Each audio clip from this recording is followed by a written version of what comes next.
भगवान नारायण इस संपूर्ण जगत के पालनहार हैं और कलयुग में भगवान हरि का नाम ही सभी प्रकार के कष्टों से मोक्ष प्रदान करने वाला है। यह तो हम सब जानते ही हैं।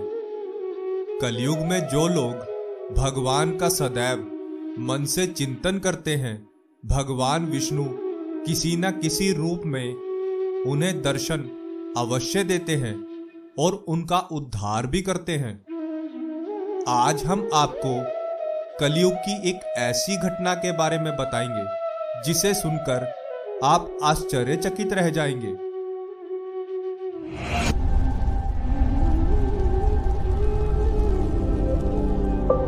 प्रणाम मित्रों, ज्ञान और वैराग्य चैनल में आपका बहुत स्वागत है। बहुत समय पहले की बात है। एक गांव में सदना नाम का कसाई रहता था।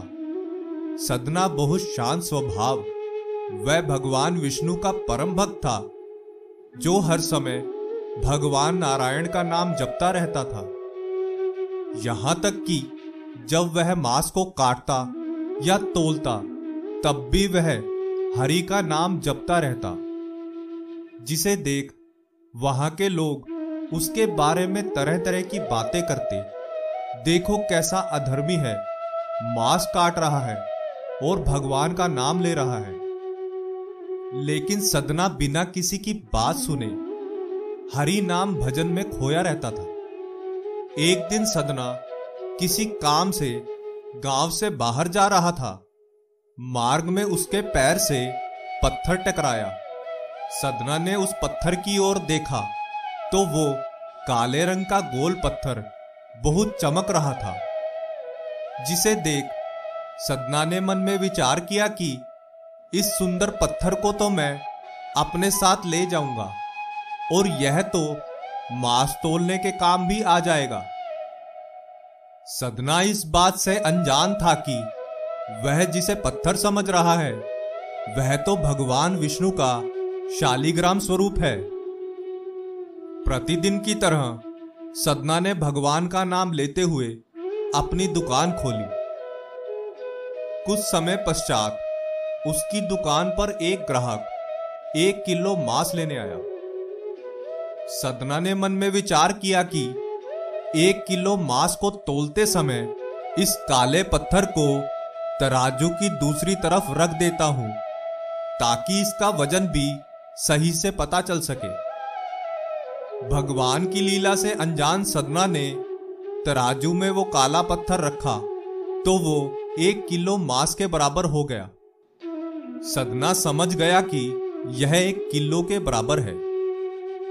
लेकिन उसके बाद जो हुआ उसे देख सदना पूरी तरह से आश्चर्यचकित रह गया।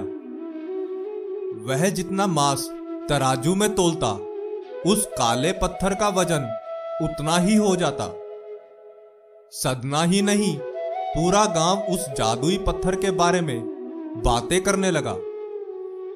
सदना भी सोचने लगा कि हो सकता है यह किसी जादूगर का पत्थर हो और रास्ते में गिर गया हो।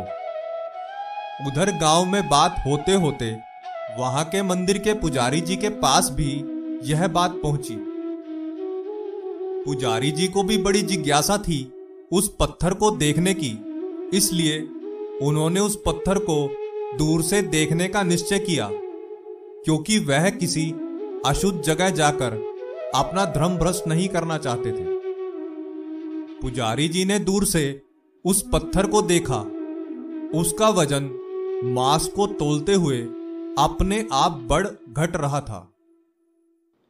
कुछ ज्यादा ध्यान से देखने पर पुजारी जी बहुत क्रोधित हो गए और सदना के पास आकर बोले, हे दुष्ट अधर्मी, तू बहुत बड़ा पापी है। तूने भगवान नारायण के स्वरूप शालिग्राम को मांस के साथ रखकर बहुत बड़ा पाप किया है। पुजारी की बात सुनने के पश्चात सदना हाथ जोड़कर पुजारी जी के चरणों में बैठ गया और बोला, हे ब्राह्मण देव, मुझसे अनजाने में ये कैसा पाप हो गया। मैं जिसे एक साधारण पत्थर समझकर अपने साथ ले आया था, वह तो मेरे प्रभु का साक्षात स्वरूप है। और मेरे जैसे मूर्ख ने भगवान को अशुद्ध स्थान पर रख दिया। सदना बोला, पुजारी जी, अब आप इस शालिग्राम को ले जाइए, क्योंकि इस गांव में केवल आप ही हैं जो विधि विधान से इनकी सेवा कर सकते हैं। सदना के ऐसे वचन सुन पुजारी जी का क्रोध शांत हुआ और वह शालिग्राम को लेकर अपने घर आ गए। घर आकर उन्होंने शालिग्राम को गंगा जल से धोकर पवित्र कर आसन प्रदान किया और उनकी पूजा अर्चना करना आरंभ कर दिया।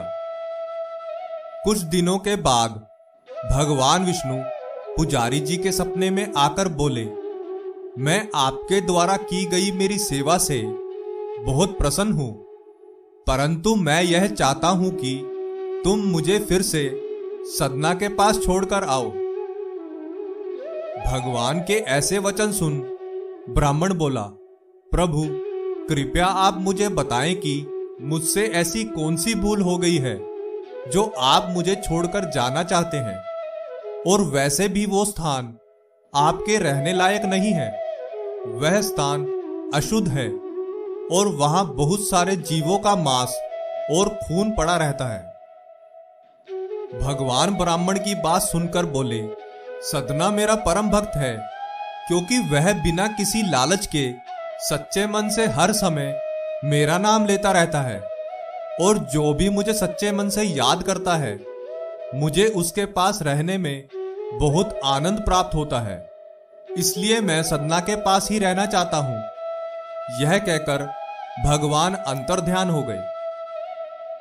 अगले दिन की सुबह पुजारी जी शालिग्राम को लेकर सदना के पास पहुंचे और उसे सारा वृतांत सुनाकर शालिग्राम उसे सौंप दिया। पुजारी जी हाथ जोड़कर सदना की भक्ति को प्रणाम करने लगे। उधर शालिग्राम को अपने पास वापस आया देख सदना बहुत भावुक होकर रोने लगा और सोचने लगा कि यदि भगवान मेरी भक्ति से प्रसन्न है तो आज के बाद मैं मांस का काम छोड़कर भगवान की और भक्ति करूंगा, जिससे भगवान मुझ पर और ज्यादा प्रसन्न हो जाए। तो भगवान की इस लीला से हम जान पाए कि जो मनुष्य भगवान को सच्चे मन से याद करता है भगवान उसके पास अवश्य आते हैं। आशा करते हैं कि हमारी प्रस्तुति आपको काफी पसंद आई होगी। आपसे अनुरोध है कि आप इस वीडियो को ज्यादा से ज्यादा लोगों तक पहुंचाने के लिए लाइक, शेयर और सब्सक्राइब करें। धन्यवाद।